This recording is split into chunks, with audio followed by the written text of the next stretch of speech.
today's video ay meron na naman tayong mga bagong halaman. At eto nga, kararating lang natin. At tayo ay nag-pick up sa LBC.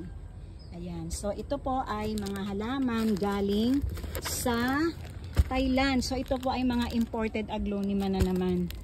Mag-unboxing muna tayo at ipapakita ko po sa inyo ang mga nilalaman nito. At ako'y excited na rin na makita sila sa actual.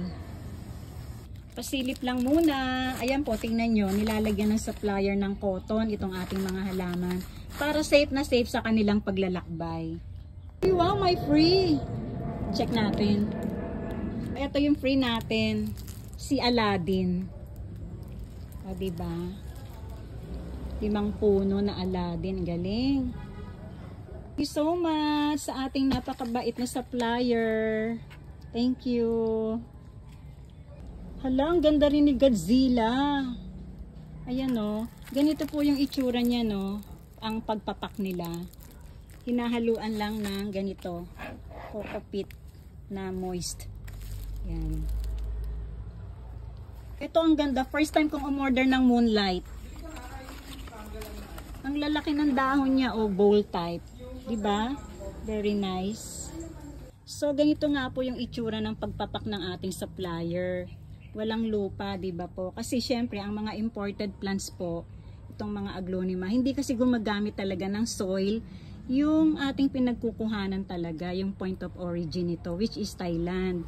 So, pagdating dito sa atin, syempre, hindi rin natin gagamitan ng lupa dahil maninibago po sila at ang ugat nito ay maaaring magkaroon po ng mga bakterya na magiging sanhi ng root rot o pagkabulok ng maugat, which eventually ay maaaring maging sanhi rin ng pagkamatay ng ating mga halaman. Karamihan kasi sa mga aglonema na order natin ay mga repeat order na ng ating mga kliyente. Mangilan-ngilan na lang yung mga bago, kagaya nito si Goldilocks. Ngayon ko lang nakilala si Goldilocks. Ayan, ang ganda pala ng kulay niya. O, tingnan nyo po. Diba?